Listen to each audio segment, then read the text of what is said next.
এইখন অসমত এতিয়া অসমৰ খিলঞ্জীয়া মানুহ অসমীয়া মানুহক ভয় ভাবুকি কৰা আৰু লগে লগে অসমীয়া মুৰ্দাবাদ বা খিলঞ্জীয়া মানুহক আক্ৰমণ কৰা দিনে দিনে আমি দেখিবলৈ পাইছোঁ। এইটো প্ৰথম ঘটনা নহয়, এনেকুৱা বহু ঘটনা ইতিমধ্যে হোৱা আৰম্ভ হৈছে অসমৰ বিভিন্ন জেগাত।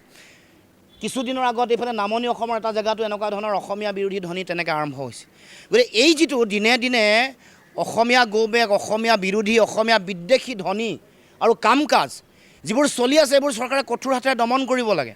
আৰু এই গোটেই কথা বতৰাবোৰ এই চৰকাৰৰ দিনত বহা আমি দেখিবলৈ পাইছোঁ।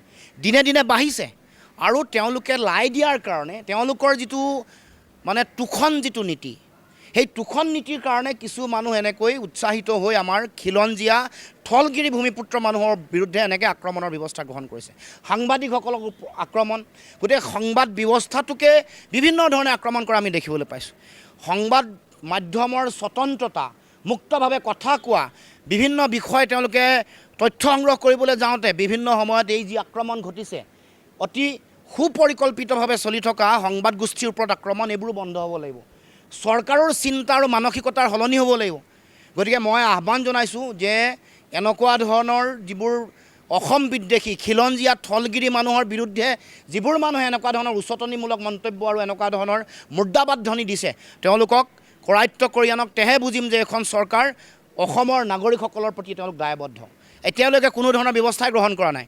এই কথাই চৰকাৰ আৰু মুখ্যমন্ত্ৰী তেওঁলোকৰ যিটো মানসিকতা সেইটো প্ৰতিফলিত হয়। আৰু এই কথা বতৰাবোৰ আমি দেখি আহিছোঁ বহুদিনৰ পৰা। অসম বিদ্বেষী, অসম বিৰোধী কাম কাজক উৎসাহিত কৰি ৰখা হৈছে।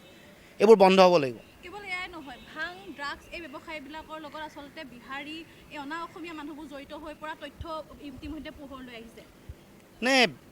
যোৱা 5টা বছৰ চৰকাৰ হৈ গ'ল, এতিয়া আকৌ নতুনকৈ চৰকাৰ হৈছে। ড্ৰাগছ বিৰোধী অভিযান চৰকাৰে কৰিছিলে, আজিলৈকে কৰিব নোৱাৰিলে কিয় কঠোৰ হাতেৰে তেওঁলোকে দমন কৰিব নোৱাৰিলে?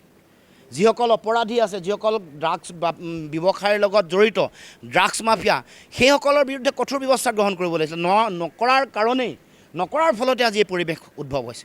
তাৰ চৰকাৰৰ লগত কিবা দহৰম মহৰম আছে নেকি? ড্ৰাগছ ব্যৱসায়ীসকলৰ ভাং, গাঞ্জাৰ এইবোৰক ধৰিব লাগে, কৰায়ত্ব কৰিব লাগে। 5 বছৰটোত চৰকাৰে হিমন্ত বিশ্ব শৰ্মাৰ প্ৰথম কাৰ্যকালৰ মুখ্যমন্ত্ৰী হোৱাৰ সময়তে ড্ৰাগছৰ বিৰুদ্ধে ব্যাপক আৰু অতি শক্তিশালী ব্যৱস্থা গ্ৰহণ কৰিছিল। তাৰ পাছতো কিয় কৰিব পৰা নাই? এইটো অত্যন্ত ৰহস্যজনক কথা। গতিকে এতিয়াও আমি কওঁ, আমাৰ নতুন প্ৰজন্মৰ সুৰক্ষিত ভৱিষ্যতৰ কাৰণে ৰাগিয়াল বস্তু, ড্ৰাগছ এইবোৰৰ পৰা মুক্ত কৰি সমাজ সুন্দৰ কৰিবৰ কাৰণে চৰকাৰে ব্যৱস্থা গ্ৰহণ কৰক। এইটো শ্লোগান নহয়, এইটো কেৱল মাত্ৰ দুদিন এদিন চেনচেশ্যন সৃষ্টি কৰা মুখ্যমন্ত্ৰী মুখৰ ডায়লগ হ'ব নোৱাৰে। যদিহে নতুন প্ৰজন্মৰ সুৰক্ষিত ভৱিষ্যত বিচাৰিছে, তেতিয়াহ'লে ড্ৰাগছ মাফিয়াসকলক কৰায়ত্ব কৰি কঠোৰৰ পৰা কঠোৰতম শাস্তি ব্যৱস্থা গ্ৰহণ কৰিব লাগিব। যিটো ঘটনা কালি দিনটোত সংঘটিত হ'ল, তাত যিগৰাকী ব্যক্তি আচলতে অভিযুক্ত এই ঘটনাটোত, তেওঁৰ নাম আলোক ত্ৰিপাঠী আৰু তেখেতৰ ফটো দেখিবলৈ পোৱা গৈছে বিজেপি কেইবাগৰাকী নেতাৰ সৈতে। সেই কথাটোৱে মই কৈছিলোঁ, মই পোনপটীয়াকৈ কোৱা নাছিলোঁ। কৈছোঁ যে এই ঘটনাবোৰ কিয় এনেকৈ মুৰ্দাবাদ ধ্বনি দিবলৈ পাইছে, কাৰণ জড়িত হৈ আছে। মই যে কৈছোঁ এটা তোষণ নীতি, কাৰোবাক খেনুক দেখি ৰন্ধা বঢ়া কৰে, খেনুক দেখি দুৱাৰ মাৰে। আইন সকলোৰে কাৰণে সমান। এইসকল মানুহ এনেকৈ অসমীয়া বিদ্বেষী, অসম বিদ্বেষী কাম কাজ কৰি থকা মানুহবোৰ তেওঁলোকৰ আঁঠুৱাৰ তলৰ মহ, কিন্তু তেওঁলোকে একো নকৰাৰ ফলত এই দিনে দিনে উৎসাহিত হৈছে।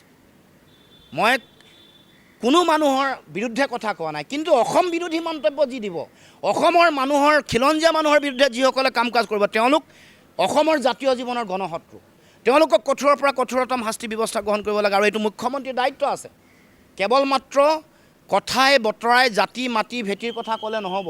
ইয়াত যোনে অসম বিদ্বেষী, অসম বিৰোধী কাম কাজ কৰিছে, যি কাম কাজ চলাই আছে, তেওঁলোকক কঠোৰৰ পৰা কঠোৰতম শাস্তি বিহিব লাগিব। যিগৰাকী মানুহ আপোনালোকে দেখি আছে, ফটো ওলাইছে, ভিডিঅ' ওলাইছে, কাৰ লগত ফটো আছে এইবোৰ দেখা পাইছে।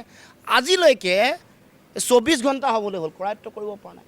সংবাদ গোষ্ঠীৰ ওপৰত আক্ৰমণ কৰিছে, এগৰাকী মানুহক গুৰুলকৈ মাৰিছে বগৰাই। তাৰ পাছতো মুখ্যমন্ত্ৰীৰ কিয় আজিলৈকে সাহস হোৱা নাই তেওঁলোকক কৰায়ত্ব কৰিবৰ কাৰণে? এইটো আমাৰ প্ৰশ্ন।